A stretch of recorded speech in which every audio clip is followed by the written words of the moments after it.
Okay, so we covered how to install a cabinet, but how about building it? I'm going to walk you through the steps of building a miniature version of the cabinetry that we just installed.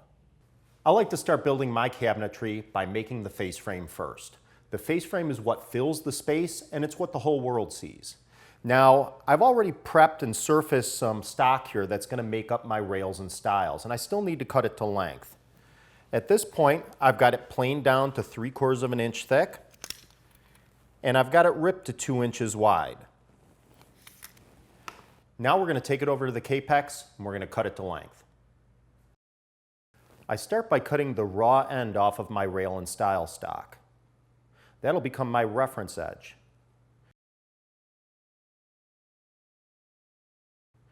Now I'm going to measure my piece, in this case a stile, to 30 inches long.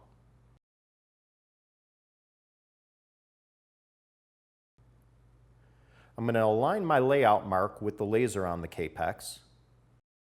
And now I'm going to clamp the workpiece in place so it doesn't move. To ensure consistent cuts, I'm going to use a stop. Once I have all of my rail and stiles cut to length, I'll head back to the table and we'll cut our joinery to assemble this. I've got all of my rail and stile stock cut to length. Now it's time to assemble the face frame. And to do that, I'm going to use domino joinery. The domino is a loose tenon. It's a true mortise and tenon joint that's going to cross between here, and the long grain to long grain glue surface that it creates is going to create a really, really strong joint. I start the process by establishing reference faces on all of my pieces. That way my joint will be the same distance down from the reference face on all parts. Everything will join together nice and in plane. Next, I'm going to measure a center line to line up my domino jointer. And I'll just transfer that mark to all of my work pieces.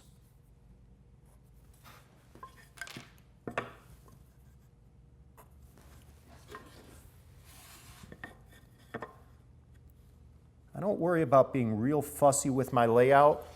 The domino joiner is going to take care of that for me. Now the domino looks like a biscuit joiner, but it's actually a mobile mortiser.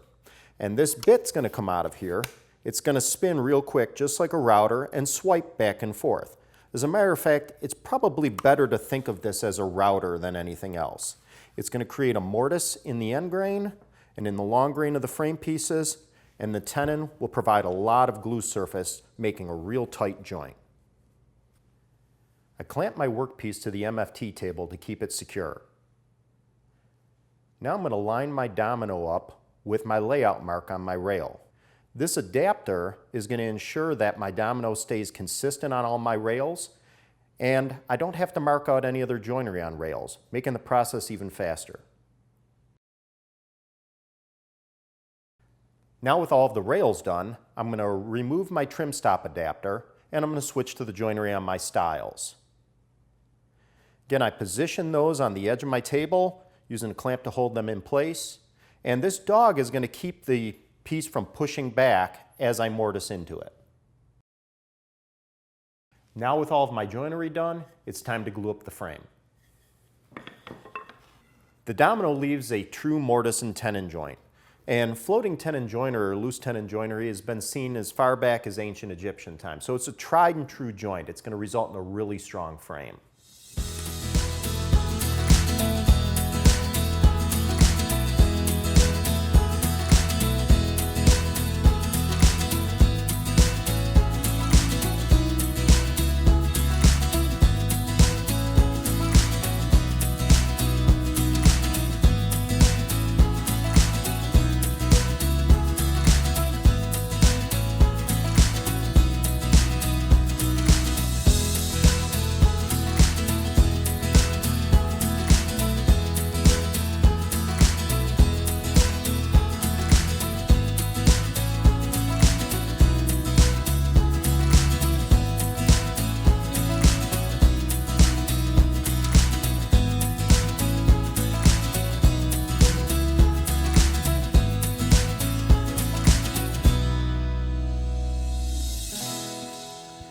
the frame all glued up, it's time to move on to cutting all of the parts for the carcass. All right, so now we're going to break down our sheet goods to make our carcass. And the way that we're going to do that is we're going to use the track saw and guide rails. Now the guide rails come in several lengths, right? We're going to use one that's just a little bit longer than the sheet of plywood that we're cutting. But if you had shorter rails and you wanted to combine those, there's also a method to do that. And it yields a cut that's just as accurate as one single long track. That's real convenient if you're doing this out in the field. You need to take 2 shorter tracks out. Maybe you can't fit a 9 or a 10-foot long track into your truck. It's just really convenient. One of the first things that we need to do with this sheet of plywood is clean up the factory edge. Right? Sometimes those can get damaged during transport. Sometimes they can be a little bit ratty. So using the track and the splinter guard, which is going to show me exactly where the saw cuts because it lines up with the blade, I'm just going to line this track up close to the edge and create a nice straight reference edge. I'm not worried about how I position the track. My goal here is just to create a straight edge. So if it's not perfectly parallel to the factory edge, it doesn't really matter. And I'm not worried about clamping down the track either. The neoprene strips on the back side will keep the track from moving side to side when I'm using the guide rail with the track saw.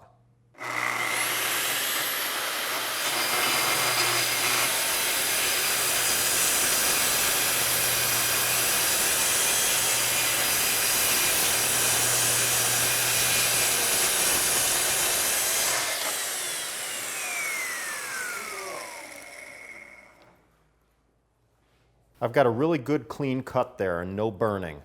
The splinter guard protected the top of the wood, and then my table protected the bottom, supporting those wood fibers, and that's a great quality of cut.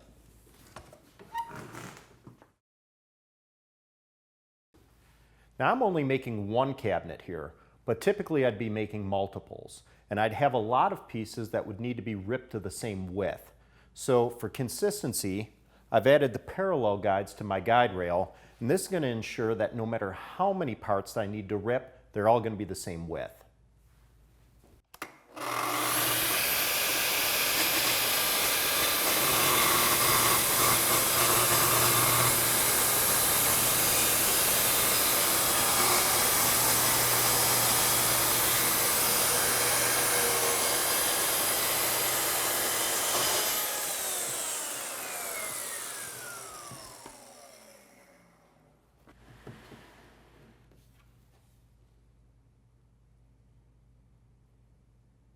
So now I have 2 clean parallel cuts, but the ends of my board are still not square to my cuts.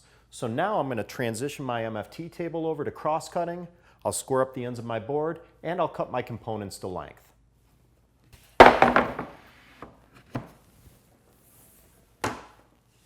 All right, now I've got my MFT3 set up for cross cutting. So what I'm going to do is I'm going to take my cabinet rip, I'm going to cut the ends square, and then I'm going to cut all of my parts to length.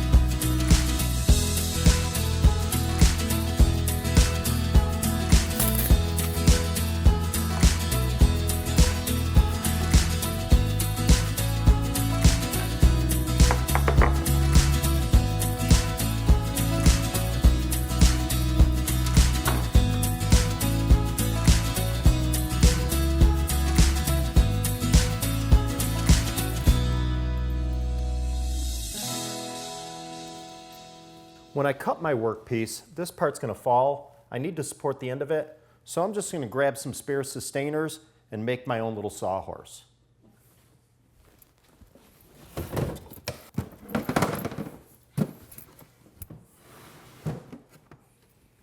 Perfect height.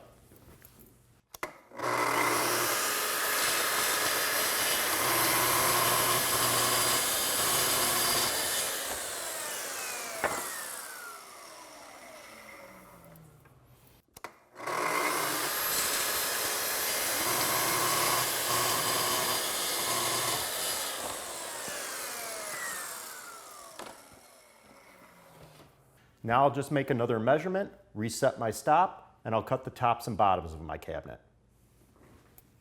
All right, now I've got all my carcass parts cut to length. In order to join them together, we're going to turn back to the domino.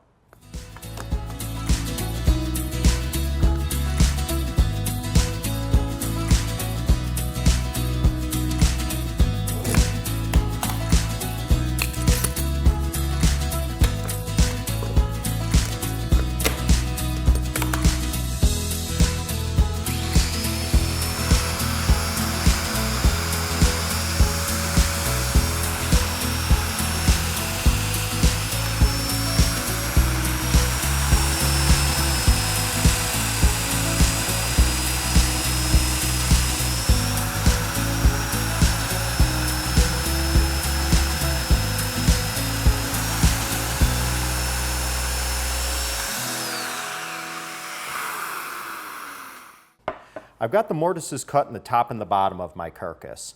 And as I've been cutting them, I've been adjusting the domino in order to cut wider mortises or narrower mortises.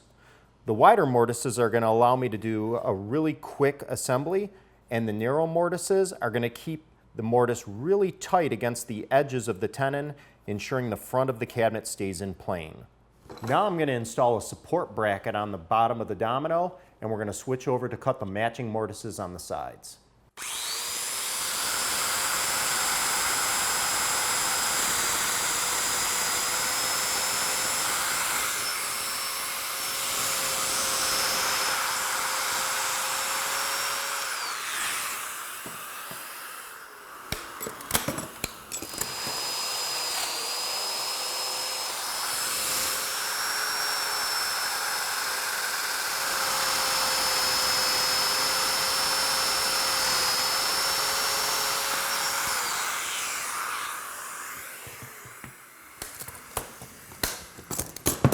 All right, all my domino joinery is done.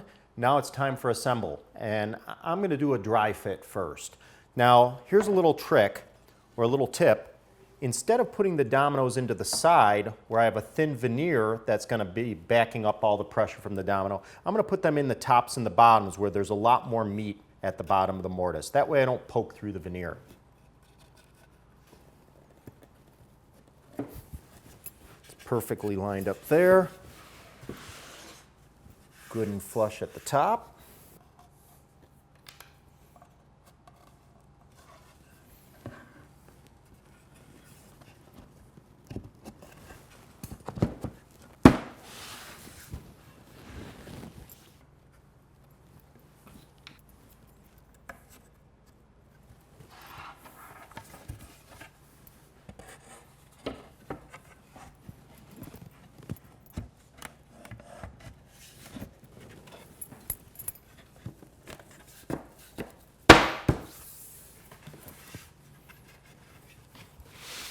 And while this is together, I'm going to get a measurement from my back.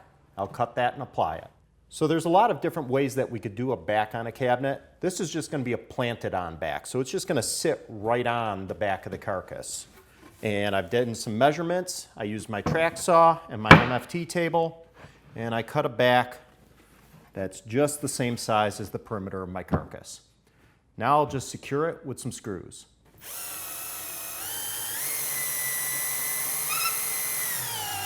I continue to put on screws every 6 to 8 inches. And along the way, I flush up the cabinet sides and top bottom with the cabinet back.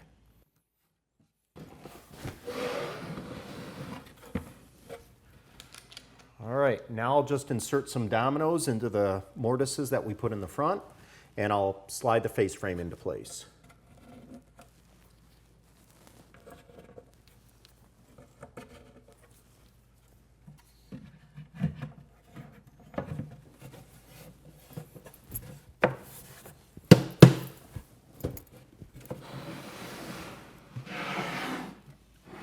All right, so everything fits really good. Now I'm going to take everything apart, sand, take it back to our finishing booth, and spray everything.